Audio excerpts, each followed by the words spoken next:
Hello everyone, I hope आप लोगों ने लास्ट टाइम क्लास अटेंड की थी और जो भी आपके रिव्यूज़ थे उनको मैंने देखा और वही आप लोगों के कुछ डाउट्स जो मुझे लगा कि आप लोगों के कुछ डाउट्स थे जो पेंडिंग थे उनके बारे में भी हम आज डिस्कस करेंगे।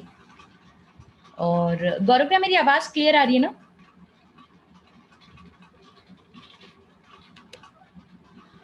हाँ कृतिका, कैरी ऑन।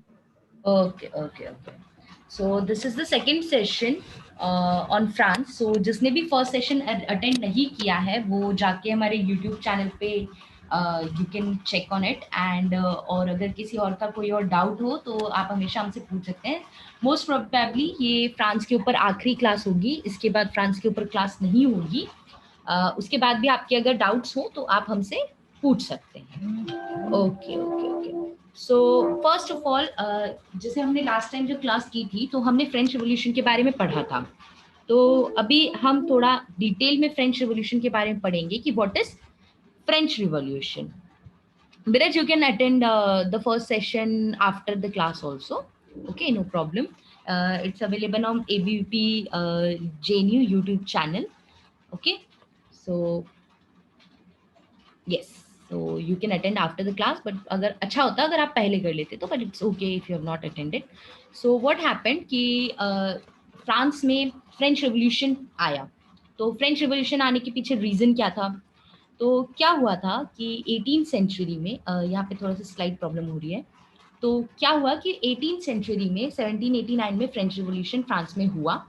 18 सेंचुरी में जो भी फ्रांस ने अमेरिकन रिवॉल्यूशन को सप्रेस करने के लिए जो भी अमाउंट लगाया था और जितने भी वॉर्स चल रहे थे अलग अलग जगह, तो उनको उसमें बहुत सारा फ्रांस का पैसा जा रहा था। तो इस वजह से फ्रांस की इकोनॉमी बहुत वीक होती जा रही थी। ठीक है, तो जो लुई 16 जो वहाँ का किंग था वो उतने अच्छे से मतलब सिचुएशन, इकोनॉमिक सिचुएशन को हैंडल नहीं कर पा रहा था। इस वजह से वहाँ पे बैंक्रप्सी भी आने वाली थी। तो क्या हुआ कि अराउंड 1786 में लुई 16 के कंट्रोलर जनरल थे जिनका नाम था चार्ल्स अलेक्जेंडर डे कालोन। ठीक है, तो इन्होंने क्या किया, इन्होंने कहा कि हम एक रिफॉर्म लाते हैं। हम किस में रिफॉर्म लाएंगे?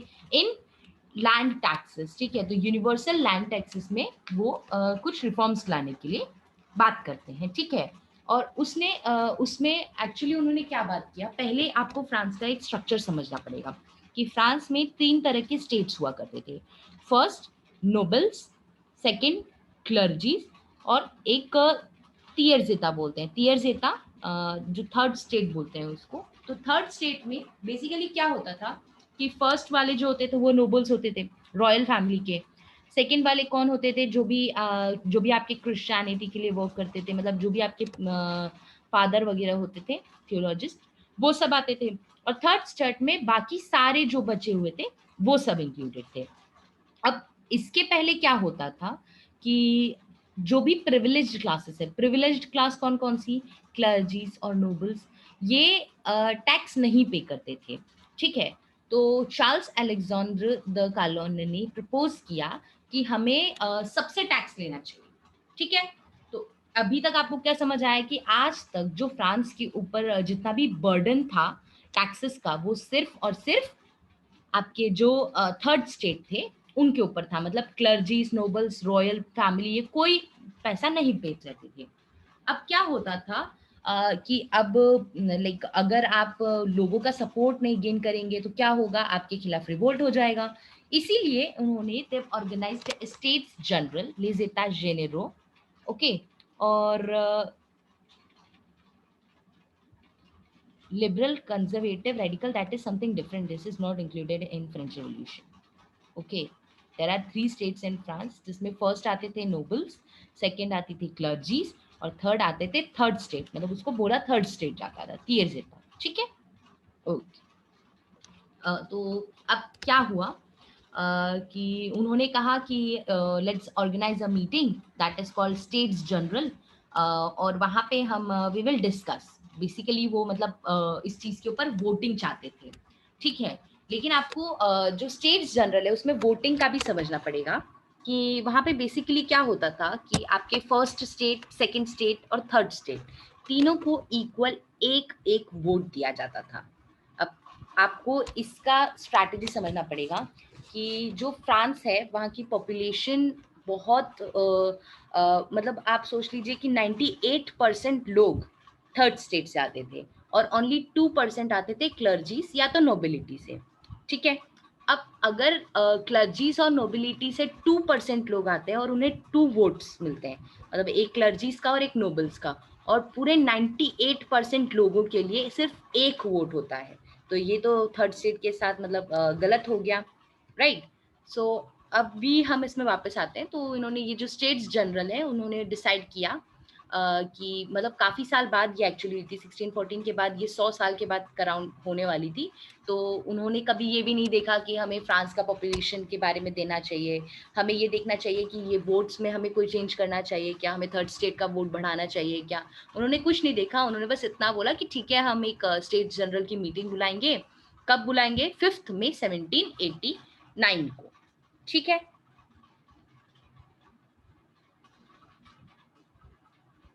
अब क्या हुआ, ये 2 क्वेश्चंस आ सकते हैं कि टिट्स, TITHES, ये कौन सा टैक्स था? ये वो टैक्स था जो कि चर्च लेते थे, मतलब जो क्लर्जीज होते थे वो लेते थे पीजेंट से। और ताई कौन सा? ये जो ताई लिखा है ये एक डायरेक्ट टैक्स था जो उनको गवर्नमेंट को देना पड़ता था। मतलब आप सोच लीजिए कि जो थर्ड स्टेट के लोग थे उनको चर्च को भी अलग से पैसा देना है, उन्हें डायरेक्ट टैक्स भी पे करना है गवर्नमेंट को। और जो थर्ड जो स्टेट्स जनरल थी उसमें बात ये की जा रही थी कि फ्रांस की इकोनॉमी कम हो रही है, इसीलिए हमें और ज्यादा थर्ड स्टेट के ऊपर टैक्स बढ़ाना पड़ेगा। ठीक है, तो as we have already discussed that France population had changed considerably since 1614, the non-aristocratic members of the third state has now represented 98% of the people, but still could not outvoted by the other two bodies. Okay. अब क्या हुआ कि national assembly हुई, but people were angry for that because like जो भी third state के लोग थे उन लोगों को उनका राइट नहीं मिला, उन्हें लगा कि उनके साथ गलत हो रहा है। तो उन्होंने क्या किया, 17 जून 1789 को उन्होंने कहा कि मतलब उन्होंने अपनी एक मीटिंग बुलाई और एक टाइटल अडॉप्ट करने का कहा कि हम राजा की बात नहीं मानेंगे and we will make our own National Assembly. And 3 दिन बाद on 20th June 1789 what they did, they met at a tennis court, और वहाँ पे टेनिस कोर्ट ओथ ली, जिसको बोलते हैं सेरमो ड्यू जो द बॉम। ठीक है, और उन्होंने कहा कि अब they will bring constitution and national assembly उन्होंने फॉर्म की। और इस तरह से ये एक स्टार्टिंग पॉइंट था रेवोल्यूशन का। ठीक है, तो ये टेनिस कोर्ट ओथ कब हुई थी? 20 जून 1789 को। इसके ऊपर पहले भी क्वेश्चन आया तो ये आपको पढ़ना है। Okay okay, let's move ahead. Okay, so tennis court oath होती है 20 जून 1789 को। और उसके बाद क्या होता है कि लाइक लोग भूखे थे and they didn't have arms, उनके पास अब आर्मी ऑब्वियसली उन लोगों को सप्रेस करने की कोशिश की थी, तो उन्होंने बास्ती जो प्रिजन था वहां पे जाके उन्होंने अटैक कर दिया पेरिस में। कब अटैक किया? 14 जुलाई 1789 को। क्यों अटैक किया? अटैक इसलिए किया क्योंकि उन लोगों के पास मतलब वो वहां से आर्म्स कलेक्ट करना चाहते थे, वो वहां से लोगों के मतलब हथियार लेना चाहते थे ताकि वो लड़ सके। ठीक है, कहाँ पे हुआ? पेरिस में, बास्ती प्रिजन का नाम था। ठीक है, अगर वहां मतलब ये आज तक क्वेश्चन पूछा नहीं है, बट ये हुआ है कि मतलब ये हुआ था कि अराउंड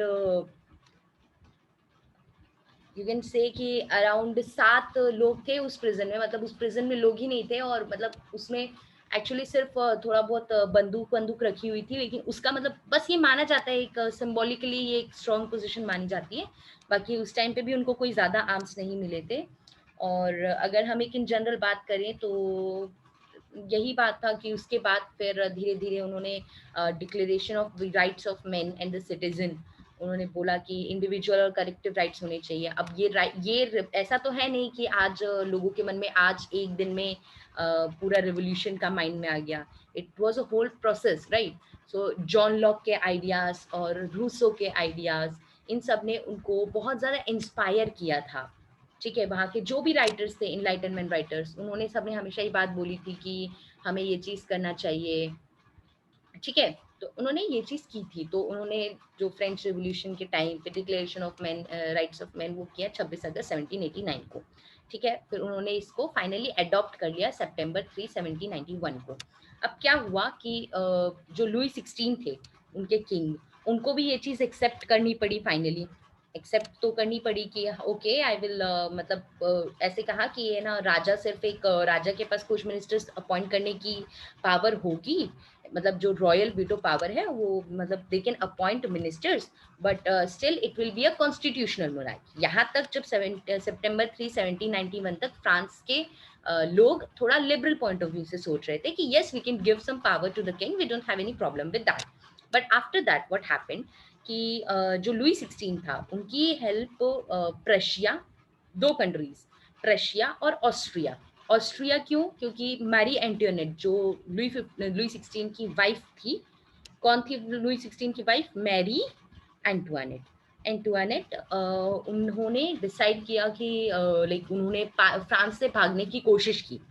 ठीक है, तो अब अगर उन्होंने भागने की कोशिश की, उन्होंने सोचा कि हम ऑस्ट्रिया, ऑस्ट्रिया उनका मतलब उनके से ऑस्ट्रिया की फैमिली से आती थी मारी एंटोनेट, तो उन्होंने ऑस्ट्रिया की हेल्प लेने की सोची। तो नेशनल असेंबली ने क्या किया कि 1792 में उन्होंने वॉर डिक्लेयर कर दिया अगेंस्ट ऑस्ट्रिया और प्रशिया। ठीक है, सो उसके बाद क्या हुआ, जैसे उन्होंने भागने की कोशिश करी तो लुई 16 को गिलोटिन से मार दिया गया। और that was the major event of French Revolution that took place on 21 January 1793। ठीक है, अब जैसे यहाँ पे लाइक बहुत सारी जगह कहा जाता है कि Revolution Square, Place de la Revolution, तो वो लुई 16 की जगह हुआ करती थी, तो उसको, वो पेरिस में है, उसको वहां पे लुई 16 को गिलोटीन एक मशीन थी जिससे आप गला काट देते हैं, तो गला काटने वाली मशीन से उसको काट दिया। Okay, so this was it about French revolution. अब अगर आपके ऊपर क्वेश्चंस आ सकते हैं तो इसमें और भी क्वेश्चंस आ सकते हैं डिटेल्ड, वैसे आज तक तो नहीं आए हैं, पर जैसे अगर डिटेल क्वेश्चन में बात करें तो कि नंबर ऑफ रिप्रेजेंटेटिव्स कितने थे, तो अराउंड मतलब अगर हम जब थर्ड स्टेट हुआ, जब मतलब जनरल असेंबली हुई थी, तो वहाँ पे तीनों स्टेट के लोग थे। उसमें ऐसा था कि क्लर्जीज और नोबल्स उनके 300 रिप्रेजेंटेटिव्स थे। मतलब आयरनी आप देखिए कि 2% लोग हैं लेकिन उनके 300 रिप्रेजेंटेटिव्स थे, और वो आपस में एक दूसरे के साइड फेस करके खड़े थे। और जो थर्ड स्टेट के लोग थे वो मतलब पीछे की साइड खड़े थे, और उनके 600 रिप्रेजेंटेटिव्स थे। 600 रिप्रेजेंटेटिव्स थे उनके, लेकिन उनके पास वोट करने का राइट सिर्फ एक ही था। तो इस तरह से और भी क्वेश्चंस बनेंगे, तो we will give some quiz and other things, तो आप उसे पढ़ सकते हैं। ठीक है, तो that's it for French revolution. Now let's come to another point. Okay, so last time हमने बात की थी वैसे तो नेशनल सिंबल्स की। So gallic rooster, what is gallic rooster? Gallic rooster को it's an unofficial national symbol of France. तो अगर आप फ्रांस की फुटबॉल टीम पे भी देखेंगे तो उनपे एक कॉक, जो मुर्गा वाला एक मतलब ऐसे गैलिक रूस्टर उसको बोलते हैं। ठीक है, वो होता है, और वो मतलब बहुत सारी जगह फ्रांस में बहुत ज़्यादा इंपॉर्टेंस रहता है। वो एक्चुअली फ्रांस में मतलब इम्पोर्टेंस बताने के लिए मतलब बहुत ज़्यादा माना जाता है। ठीक है, तो Gallic rooster it's like a cock shape, cock जैसे एक मुर्गा टाइप का है, वो है। तो it's unofficially national symbol of France, और इसको unofficially national animal of France भी बोलते हैं। ठीक है, iris is the national, is considered as French national flower.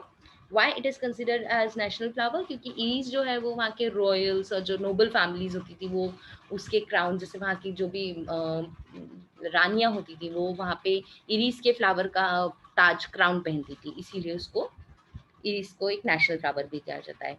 पोटोफो is considered as France की नेशनल डिश। सो नेशनल ये लाइक पोट ऑफ इसको अगर ट्रांसलेट करें तो इसका मतलब होता है pot, fire at the pot, basically fire at the pot. तो ये एक बीफ का एक डिश होती है, इसके बारे में हम आगे पढ़ेंगे।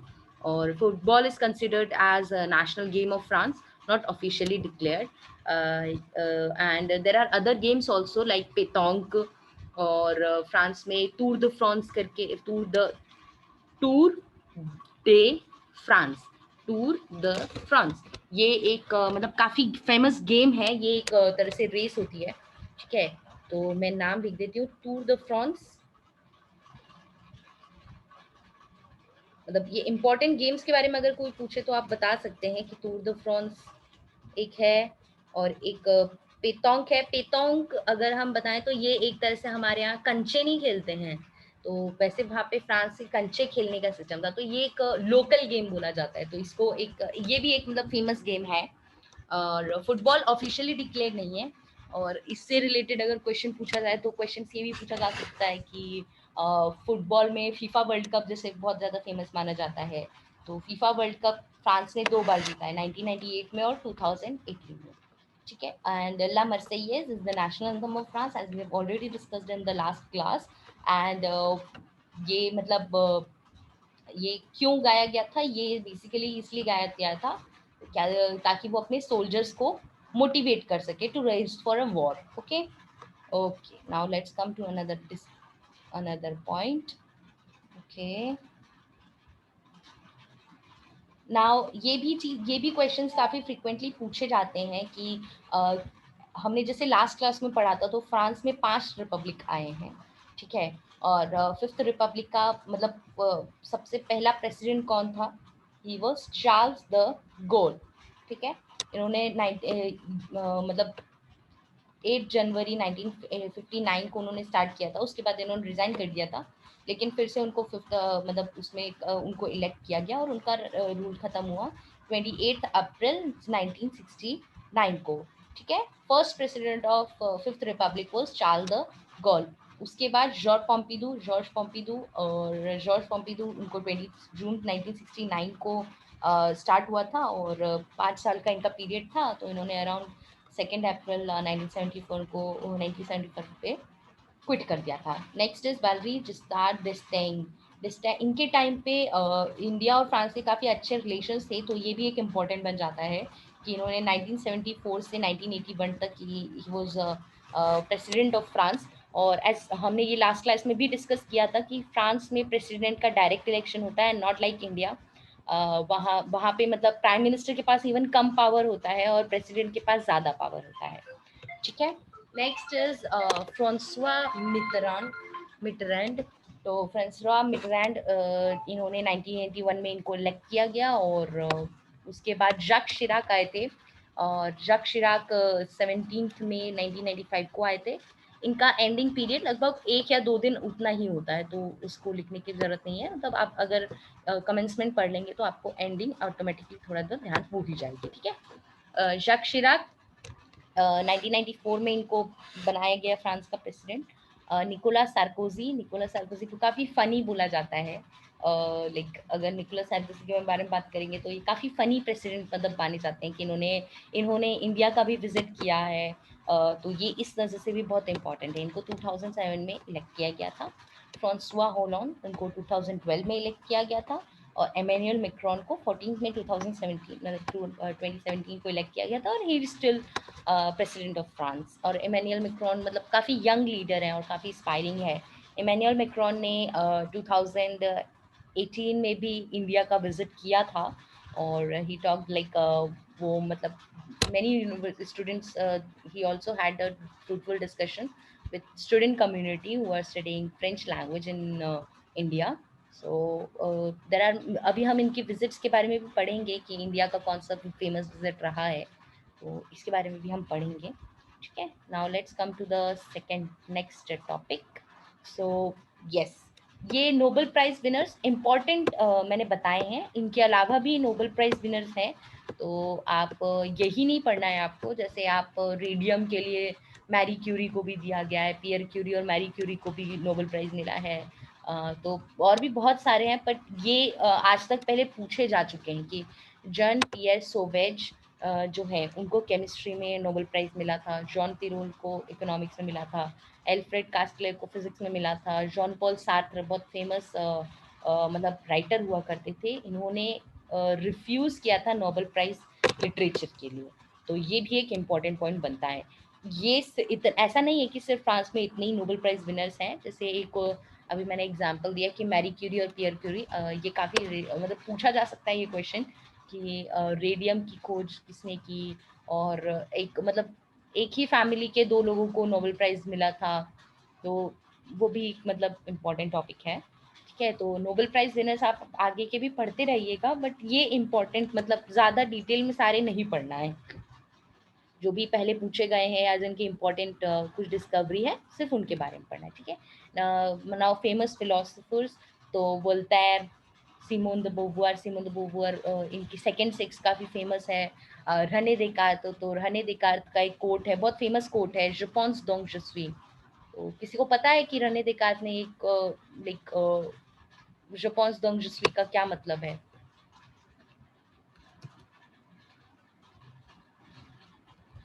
je pense donc जसी काफ़ी फेमस उनका लाइक वो है। ठीक है, तो I think therefore I am, उनका ये कहना था, I think therefore I am. So like काफ़ी इंपॉर्टेंट माने जाते हैं, रने देकार्त भी काफ़ी इंपॉर्टेंट है। रने देकार्त के लुई 16 के साथ बहुत अच्छे रिलेशंस भी थे। John Paul Sartre is also very famous in this regard. और जब हम बात करें फ्रांस के हाईएस्ट ऑनर, तो highest honour of France is chevalier de l'ordre de national de la legion d'honneur। ठीक है, अगर इंग्लिश में मतलब इसको हम बोले तो शेवालिए, शेवालिए मतलब जो आपके सोल्जर्स होते हैं ऑफ नेशनल ऑर्डर। ओके, और ये इसका ऑनर है। ठीक है, that is the highest French order of merit for military and civil merits. ठीक है, जैसे हमारे यहाँ शौर्य चक्र होता है, शौर्य चक्र, वीर चक्र होता है वैसे।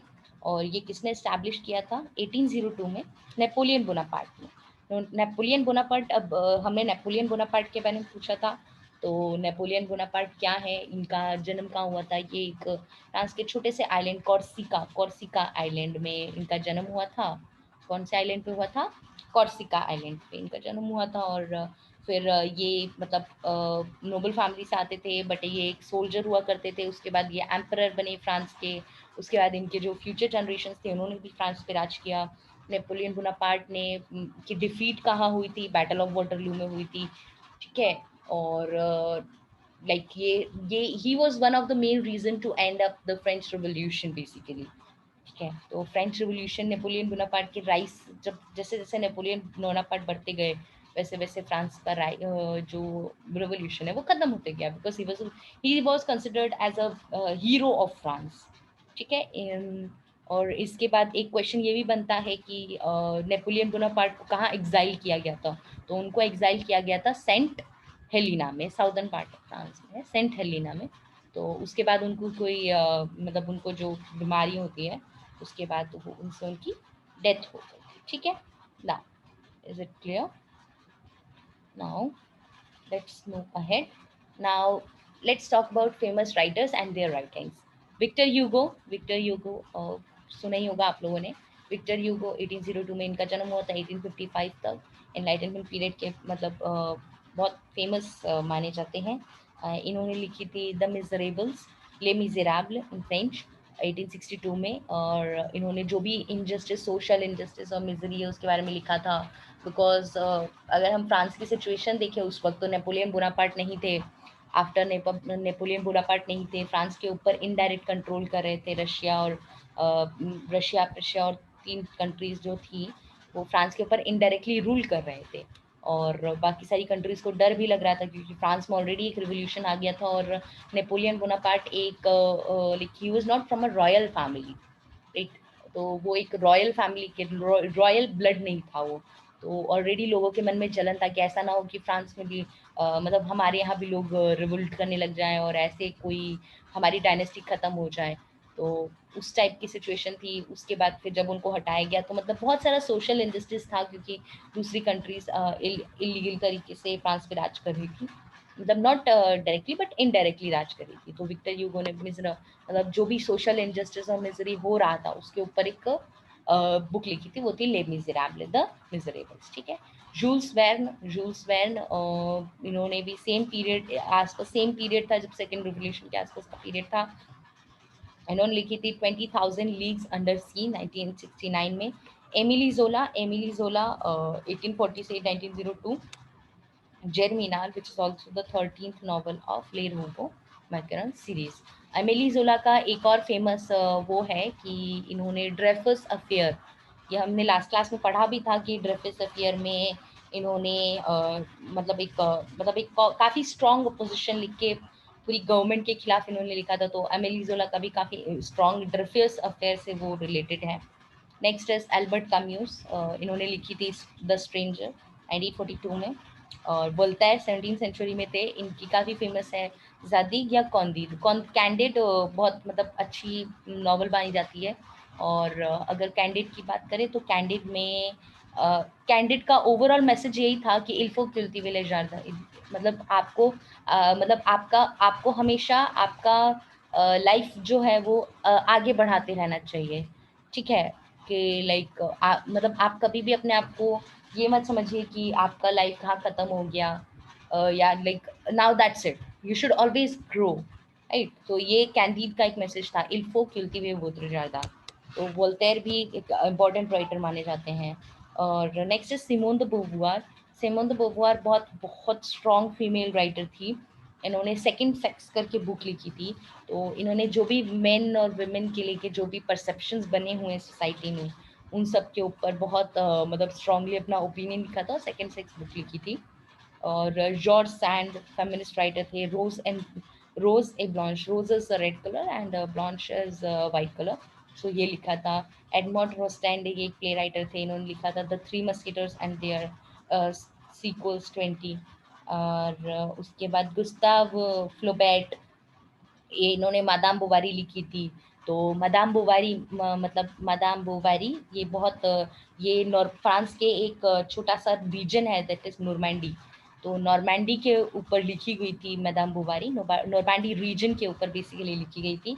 तो गुस्ताव फ्लोबेर का मतलब काफ़ी फेमस है ये, क्योंकि नॉर्मैंडी ये तो एक इम्पॉर्टेंट पॉइंट है याद करने के लिए।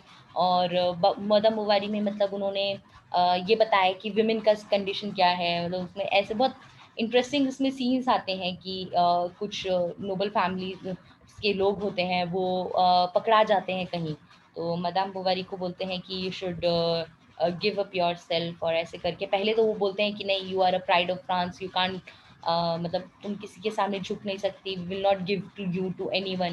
लेकिन जब उनको लगता है कि नहीं अब हमारी हालत ख़राब हो गई, उसके बाद फिर वो मादाम बुवारी को बोलते हैं कि ओके आप हमारी जान बचाने के लिए उन लोगों के साथ चले जाओ। फिर जब वो वापस आती है वहाँ से और इन लोगों को भी छोड़ दिया जाता है, तो वो उसी औरत के ऊपर ब्लेम लगा देते हैं मादाम बुवारी के ऊपर कि तुमने गलत किया, तुम दूसरे लोगों के पास गई इस सब से। तो बहुत इंटरेस्टिंग स्टोरी है मादाम बुवारी की भी। ठीक है। ये इतना डिटेल में नहीं पूछेंगे, बट यस कुछ भी पूछा जा सकता है, तो उसमें ये पॉइंट्स क्योंकि काफ़ी इंपॉर्टेंट है, नॉर्मैंडी के ऊपर लिखी गई, तो नॉर्मैंडी का इंपॉर्टेंस है, इस वजह से इसके ऊपर क्वेश्चन बन सकता है। ठीक है। Okay, next. फ्रांस का हाईएस्ट लिटरेरी प्राइज कौन सा है? The prix Goncourt. ठीक है, लिटरेरी प्राइज, लिटरेचर को, जो लिटरेचर वाले को देते हैं। ठीक है।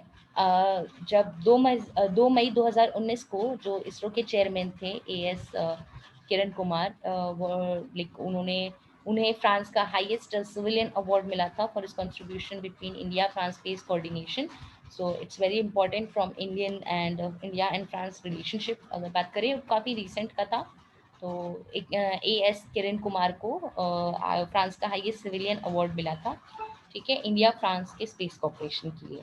On 3rd October 2019, INS Indian naval ship arrived at Saint Denis. Saint Denis Saint Denis का इम्पोर्टेंस क्या है अगर किसी को याद हो तो? सेंट डेनिस में नेपोलियन को फर्स्ट टाइम एग्जाइल किया गया था। फर्स्ट टाइम सेंट डेनिस में, सेकेंड टाइम सेंट हेलिना में। ओके। सेंट डेनिस एक आइलैंड है, मतलब रियूनियन जो रीयूनियन हमने पढ़ा था, फिर से रीयूनियन एक रीजन है फ्रांस का जो कि इंडियन ओशन में आता है। और फिर मतलब जो भी इंडिया और फ्रांस की फ्रेंडशिप है उसको स्ट्रॉन्ग करने के लिए 3 अक्टूबर 2019 को ये हुआ था। ठीक है, उसके बाद जैसे रफाल डील हो गई, तो रफाल डील के बारे में आपको पता होना चाहिए कि क्या है और कितने स्पेस जेट आ चुके हैं, ये सब बेसिक इन्फॉर्मेशन अगर आप न्यूज़ पेपर पढ़ते हैं तो आपको पता ही होगा। ठीक है, now major visits of politicians. So 1998 में जो हमने बात किया था कि जाक्स शिराक जो फ्रांस के प्रेसिडेंट थे, उन्होंने फर्स्ट टाइम जो इंडिया की स्ट्रैटेजिक पार्टनरशिप थी फ्रांस के साथ, इसके लिए साइन किया था। लेकिन इसका मतलब ये नहीं है कि फर्स्ट जो रिलेशन है वो इंडिया और फ्रांस के फर्स्ट टाइम वहाँ से थे, उसके पहले भी इंडिया फ्रांस के काफ़ी स्ट्रॉन्ग रिलेशनशिप्स माने जाते थे। But yes, this was the first signing, मतलब ऑफिशियली जो पेपर पे साइन हुआ था वो फर्स्ट टाइम 1998 में हुआ था। किसके साथ? प्रेसिडेंट ऑफ फ्रांस जाक शिराक। 2008 में निकोला सार्कोजी जो थे वो इंडिया के रिपब्लिक डे परेड में चीफ गेस्ट थे, और फिर उन्होंने मतलब अगली बार विजिट भी किया था 7 दिसंबर 2010। और अगर हम बात करें तो इंडिया और फ्रांस के बीच में एक जो सोलर अलायंस है वो भी मतलब काफ़ी इम्पोर्टेंट है। जब अभी 2019 में एमेन्युअल मैक्रोन का विजिट था तो वो भी एक इम्पॉर्टेंट है। ठीक है, और 2008 में ही इंडियन प्राइम मिनिस्टर जो मनमोहन सिंह थे उन्होंने फ्रांस का विजिट किया था, और 14 जुलाई 2009 को उनको भी गेस्ट ऑफ ऑनर बनाया गया था बास्टील डे। अब आप मतलब इसमें ये सोच लीजिए कि रिवर्स था कि जो निकोला सार्कोजी थे वो इंडिया की नेशनल डे जो हमारा रिपब्लिक डे था उसके दिन बुलाए गए थे, और जो इंडिया के प्राइम मिनिस्टर थे उनको Bastille is considered as national day of France. ठीक है, और उसके लिए उनको वहाँ पे बुलाया गया था। ठीक है, 2009 में।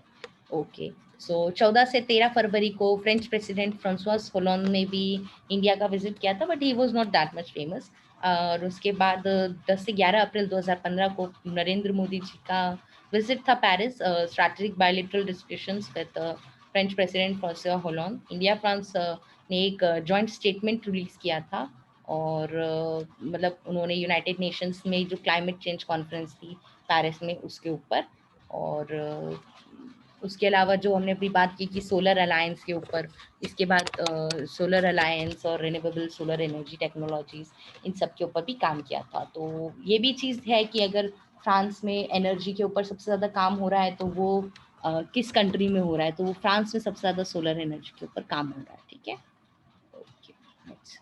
France is among 5 permanent members of UN security council. UN security council या हमने वेन्यू पे जो हमारा लेक्चर था आप उसको देख लीजिए, गौरव सर ने वो लेक्चर लिया था और उन्होंने बताया था अच्छे से कि यूएनएससी क्या होता है और वीटो पावर है उनके पास। तो फ्रांस इंडिया को काफ़ी सपोर्ट कर रहा है अभी नाउअडेज, फ्रांस सपोर्टिंग मतलब इंडिया को UN national United Nations Security Council में।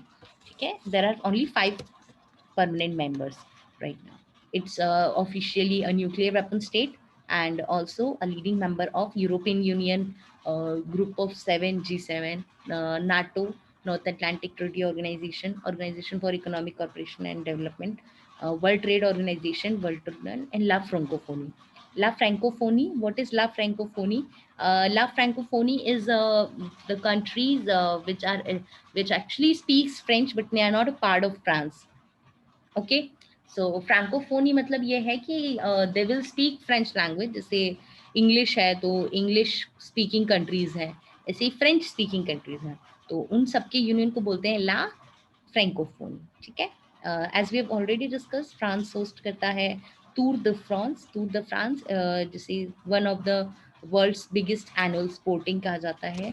और फ्रांस में एक और मतलब फेस्टिवल ऑर्गेनाइज किया जाता है जो फेमस है, जिसका नाम है कांस फिल्म फेस्टिवल। आपने सबने कांस फिल्म फेस्टिवल के बारे में सुना ही होगा।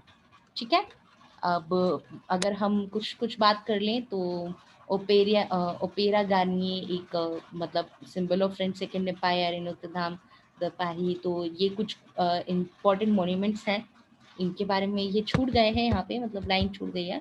नोत्र दाम जो था वो एक फ्रांस में है, आईफल टावर एक फ्रांस में है, और लूव्र म्यूजियम एक फ्रांस में है, पेरिस में है।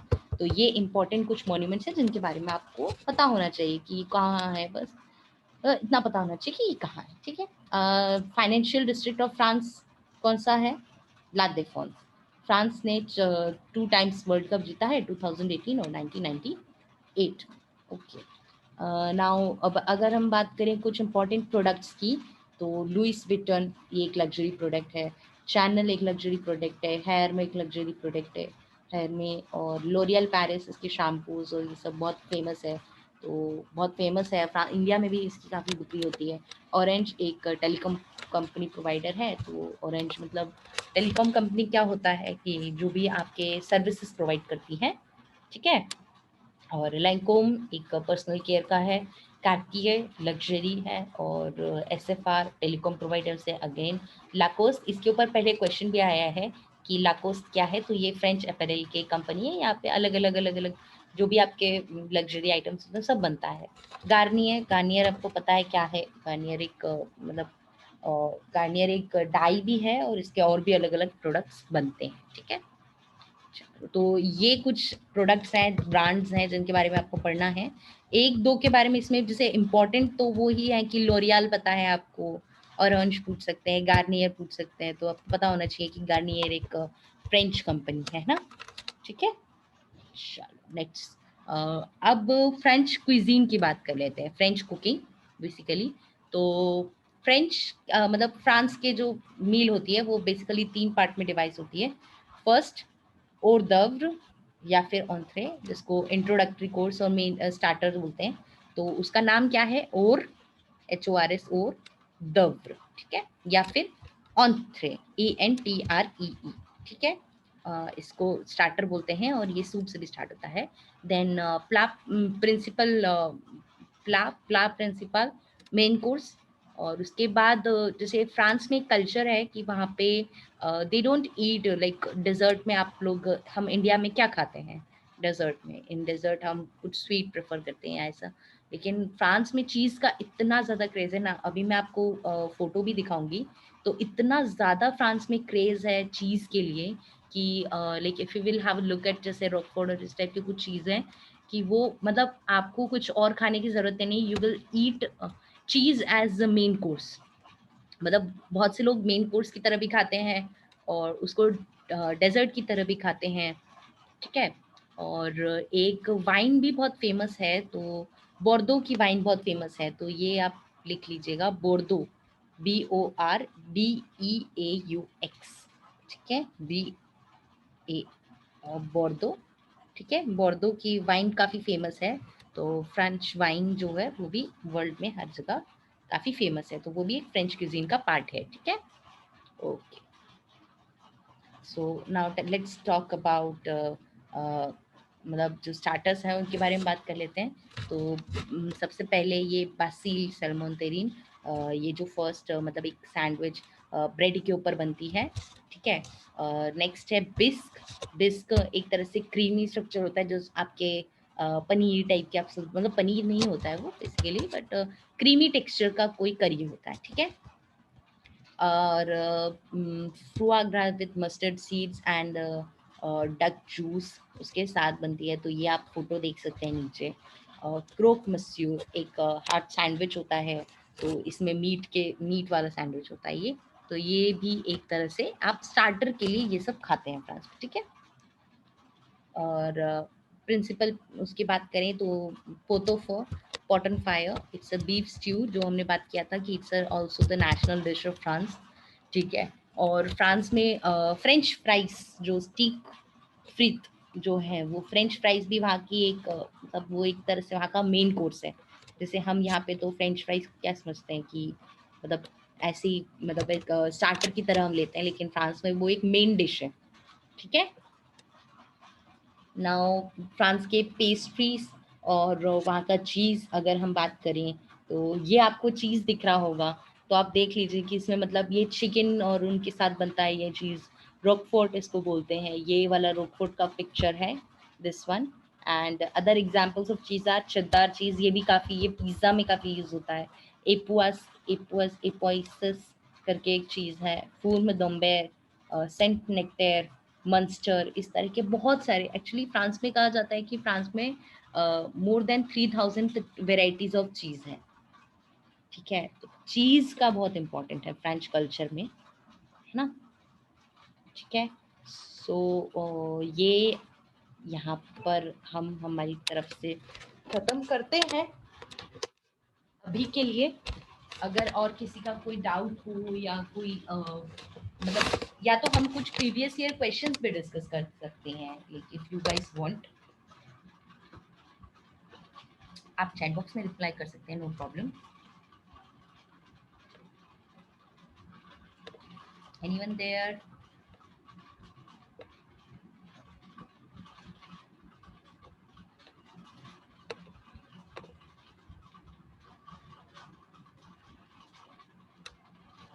It's better if you can type in chat box instead of raising hands.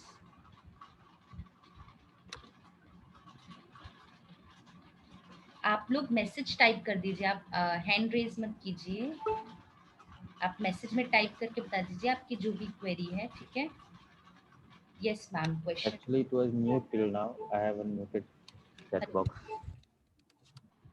Hello, okay, okay, okay, okay.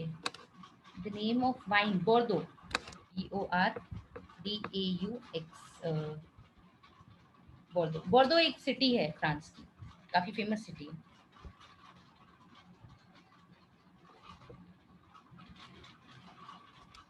Questions discuss करते हैं। Mountain ranges we have done in previous classes, so you can just go to the video and check it out. R Gupta पढ़ना बहुत important है। Name of the wine I have already done. Pratika, someone was asking what is exile. Exile मतलब निकाल देना basically. जैसे उनको, जैसे Napoleon Bonaparte जो है वो फ्रांस में रहते थे, तो उन्होंने मतलब उनको वहां से उन्होंने बोला कि वहां से उनको निकाल दिया बेसिकली, और उनको एक छोटे से आइलैंड में जाके उनको पटक दिया कि अरे आप अब वहीं पे रहो। ठीक है, बेसिकली क्या होता है, जो वार सिचुएशन होता है या फिर किसी कंट्री में जब स्ट्रगल होता है, लाइक इंडिया में ही फ्रीडम स्ट्रगल था, या फिर रिवॉल्यूशन होता है, रशिया में रिवॉल्यूशन हुआ था, फ्रेंच रिवॉल्यूशन था।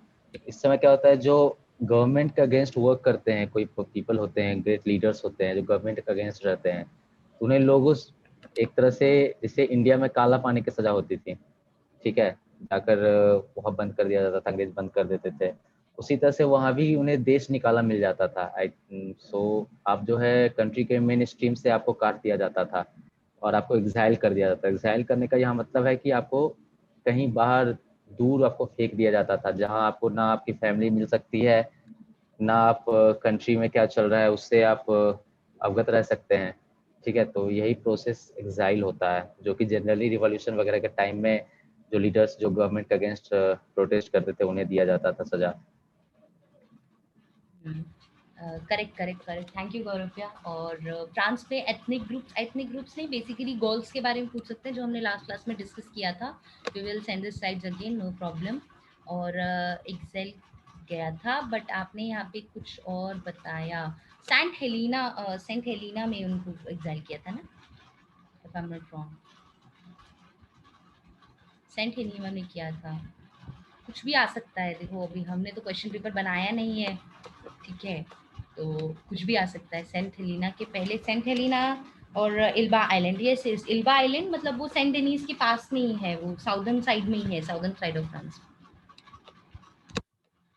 Okay, let's come to previous year, some questions from previous years. So I will ask some questions, like you can respond in chat box. Okay, France India relation के बारे में basically नहीं, but जो भी recent visits होती है उनको 1813 में फ्रांस नेपोलियन को, मतलब फाइनली नेपोलियन को हरा दिया गया था, बैटल ऑफ वाटरलू। ठीक है, फ्रांस की कोस्ट लाइन, यस, ये सब टॉपिक्स हम लास्ट क्लास में कवर कर चुके हैं कि फ्रांस की कोस्ट लाइन कितनी है, किन किन के साथ है, कौन कौन से सी के साथ होती है। So like I think we have already done this. but if you want, I can tell you. जैसे अगर हम ये लाइक एक क्वेश्चन है कि France is often compare to US state Texas Texas US states के साथ मतलब I am just going through some previous year questions yes correct Samriddhi correct और longest river of France is Loire no no no it's Loire correct और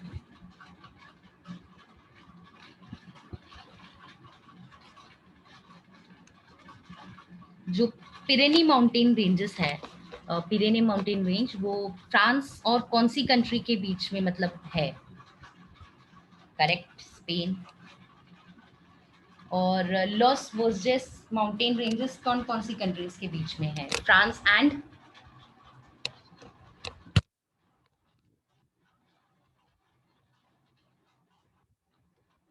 Germany Germany correct France and Germany les Vosges ठीक है loss वोजेस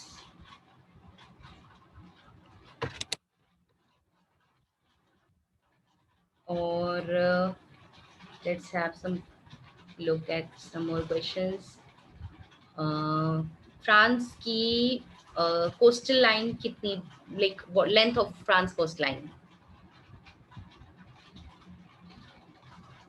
3427 who said I am the straight king Louis XIV 3427 correct and France में कितने regions हैं how many regions are there in France 18 how many dom and how many tom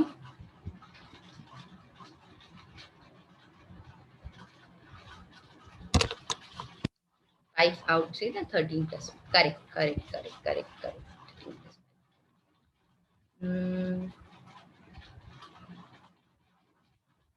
largest city of France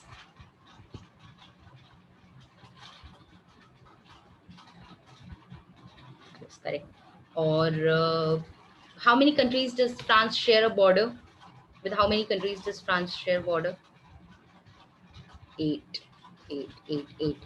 correct 8 is the correct answer and ये एक question important हो सकता है कि goals की कैपिटल क्या बोली जाती थी goals what were the goals Leo goals GAULS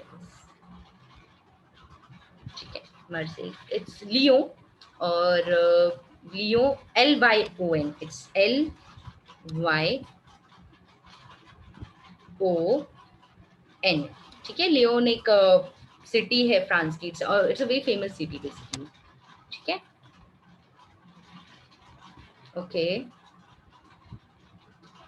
okay so France में एक मतलब फ्रांस में एक ट्रेन है वो काफी मतलब काफी ज्यादा तेज चलती क्या ट्रेन का नाम है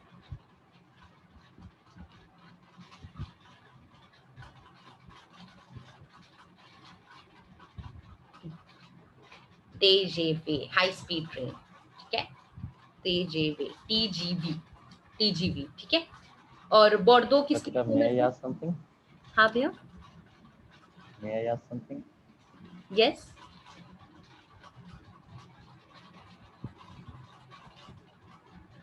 गौरव भाई आप कुछ बोल रहे हैं मैं एक्चुअली एक क्वेश्चन पॉइंट आउट करना चाहता था Which line separates France and Germany?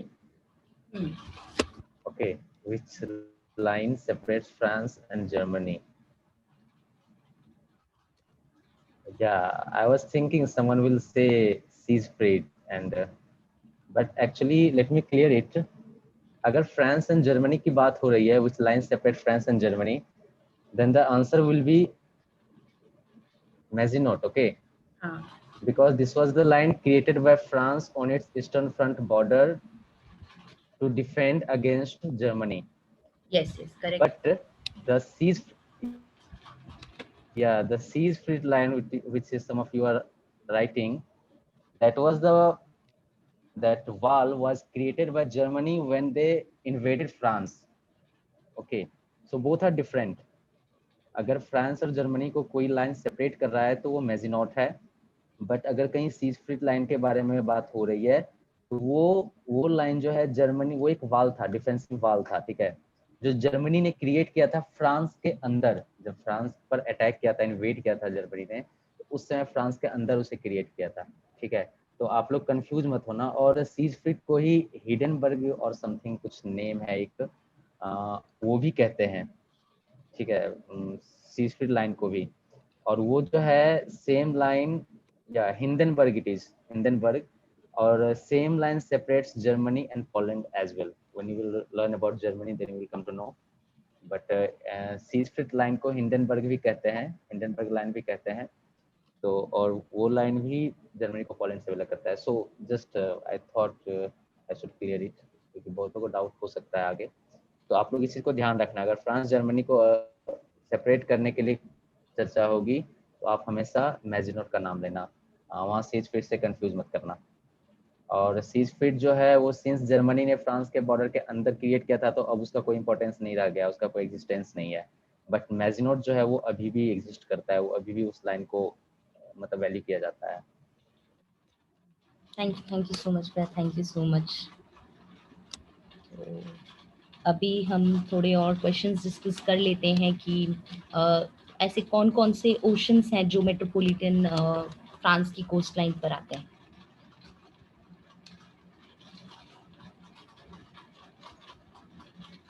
There are two oceans basically. Bay of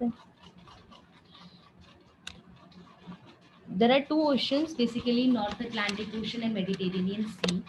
Okay. Okay. So बोर्डो किस लिए फेमस है, ये हमने अभी डिस्कस किया था। Correct, Bordeaux is famous for wines. And ऐसा कौन सा इंस्ट्रूमेंट था जिससे फ्रेंच रिवॉल्यूशन में लोगों को बीहेड किया गया था? Guillotine, correct. एंड 1431 में कौन वो एक हीरोइन फिगर थी जिनको मतलब जिनको मार दिया गया था during 100 years of war? John of arc, correct, John of arc, correct correct correct. Paris को डिवाइड करती हुई कौन सी रिवर है जो पेरिस को डिवाइड करती है? सेन, ठीक है, बहुत सही। फ्रांस के नॉर्दर्न पार्ट में कौन सी वाटर बॉडी है?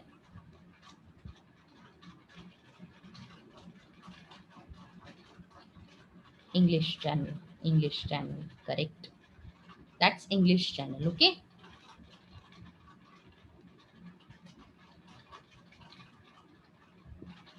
कृतिका, हाँ भैया। इससे पहले कि जैसे लोग धीरे धीरे वो हो रहे हैं, एक तो रिकॉर्डिंग स्टॉप कर दो, लाइव स्ट्रीमिंग स्टॉप कर दो। हाँ। Next thing, I just wanted to ask something to you.